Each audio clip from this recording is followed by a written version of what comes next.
Hey good people, hola mi gente, welcome back. I'm MsMalcolmHughes, and today we are going to be doing another book discussion. We are doing it based on this book here, You Made a Fool of Death with Your Beauty. I have my review up for this on the channel, so please check that out so that you are more prepared to analyze and discuss this book. So today, the discussion questions I actually pulled from She Does the City.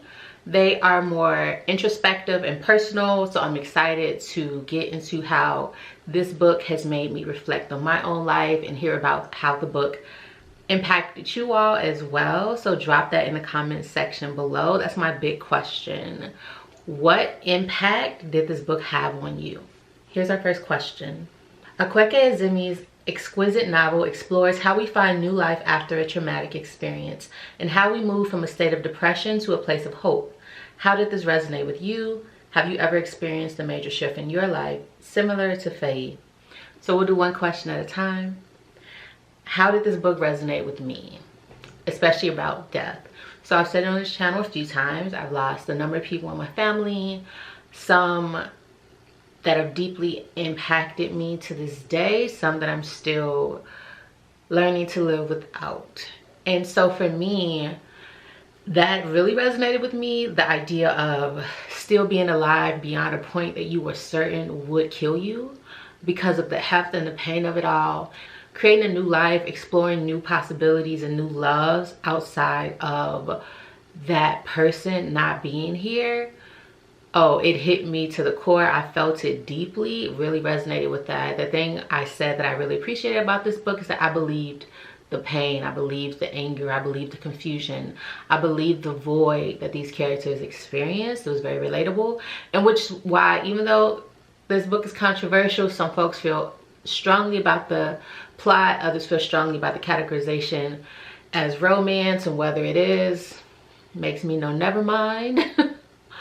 I believe these characters, and I was happy for them to have found each other, considering they both knew such a deep level of pain, devastation, and void. Have I ever experienced a similar shift in my life, or a major shift similar to Faye? I think I'm actually in that shift.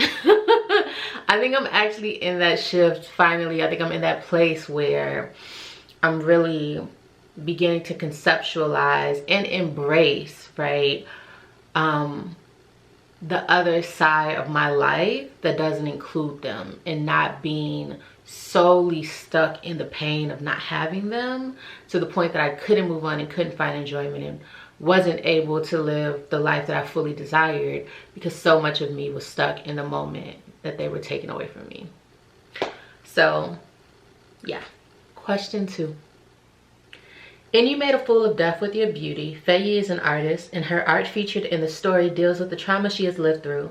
Has art ever played a similar role in your life? How does art help us? Yeah, definitely art plays a significant role in my life, whether that's poetry, whether that's just writing in general. Writing has always been very therapeutic for me. Also, sometimes coming on here and recording videos is a form of release as well. So that's one way. How does art help us? I think art is a vehicle of which you can use other people's experiences to express your own. So I think it's powerful, very, very powerful in that sense. 3, we found Akwaeke's use of language to be incredibly sensual. What theme or juicy bit did you enjoy reading the most? What part of the novel gave you goosebumps, made you hungry for more? So what theme or juicy bit did I enjoy reading the most? For me, it was actually the build-up.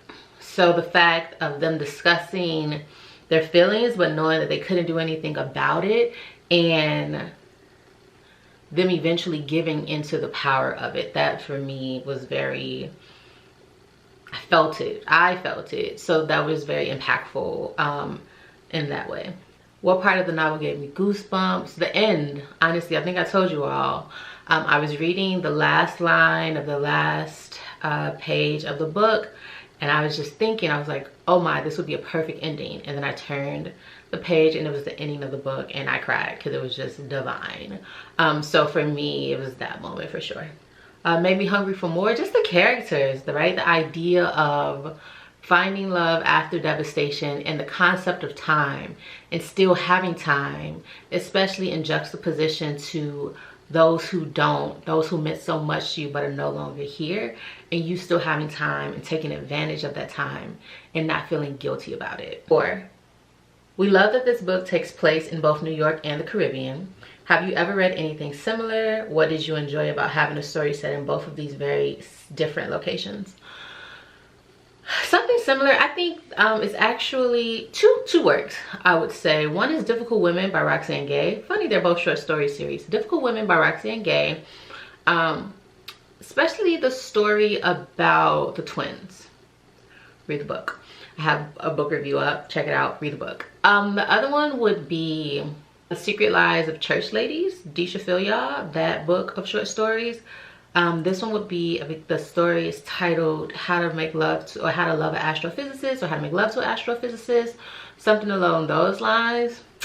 Chef's kiss. I actually think about those characters frequently, and I hope that they're happy.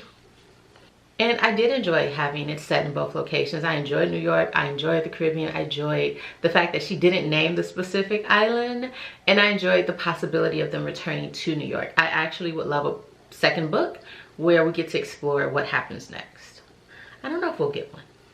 Next question. Joy. What a great character she is. How would you describe Joy? In your opinion, what does she bring to the story?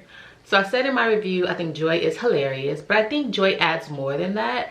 I think Joy is also depth and denial. Whereas Faye isn't in denial, is very much aware of where they stand in their grief. I think that Joy, though very much a mirror for Faye, is also represents the denial aspect. So when Faye wants to hide behind that, she can't, because she sees Joy doing it, and so it forces her to kind of step up in a sense. And they both do that for each other, I think.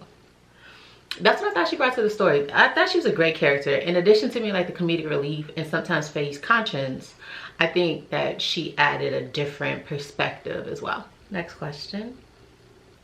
What do you appreciate most about this book? What new ideas has Akwaeke's novel made you consider? I appreciated the raw honesty and vulnerability. I saw an interview where the author was stating that this could have been a very cursory, surface level, hot girl summer type read, but the character told them, you have no idea of my depths. And I think I appreciate the fact that the author allowed the character to speak and to take the book in that direction. What new ideas has the novel made me consider?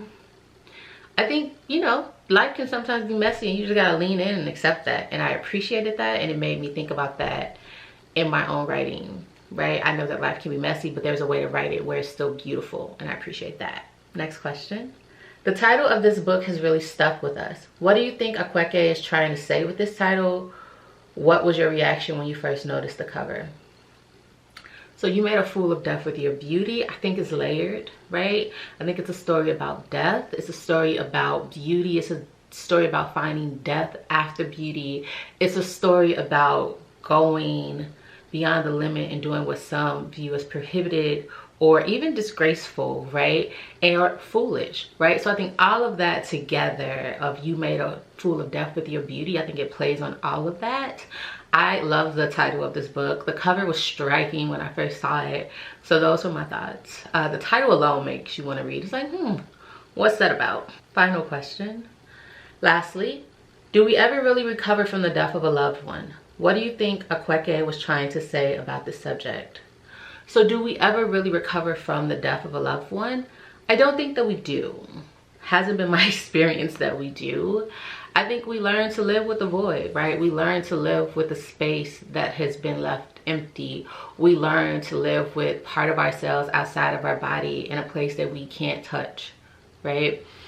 And so I think the author was trying to say about the subject of it's okay to live life beyond that, right? It's not disrespectful to those who are no longer here for you to recapture the parts of yourself that you can, to put them together and to move forward and continue to have a life. They would appreciate that. They would want that for you. And I think that's what the author was trying to say. It was definitely a big message of the book. And also that life is messy, but you got to embrace all of it.